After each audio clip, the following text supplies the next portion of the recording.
नमस्कार, सम्पूर्णलाई स्वागत छ। आज हामी एकादशीको दिन व्रत बसेर यी चाङ्गुनारायण मन्दिर स्वयम्भूमा दर्शन गर्न गयौँ। यो ठ्याक्कै स्वयम्भूको पारिपट्टिबाट भित्रपट्टि गएर त्यहाँ माइक्रो एभाइलेबल पनि हुँदो रहेछ। माइक्रो चढेर यहाँ दर्शन गर्न गयौँ। यो चाहिँ हिन्दू धर्मको लागि एकदम पर्फेक्ट ठाउँ रहेछ। यहाँ नारायण भगवानजीको पूजा आराधना हुँदो रहेछ। त्यस्तै गरी भक्तजनहरू बिहानदेखि नै दर्शन गर्नको लागि भिडभाड रहेछ। यहाँ एकादशीको दिन विशेष गरी नारायणको पूजा हुने गरेकोले एकादशीको दिन भक्तजनहरूको भिडभाड रहेको छ।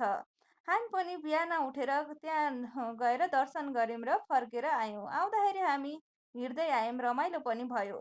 जाँदाखेरि चाहिँ त्यहाँबाट सजिलै पाइने भएकोले माइक्रो चढेर त्यहाँ दर्शन गर्न गयौँ। यो चाङ्गुनारायण भक्तपुरको मन्दिरपछि यो चाहिँ चाङ्गुनारायण स्वयम्भू अवस्थित रहेको मन्दिर एकदमै प्रख्यात छ।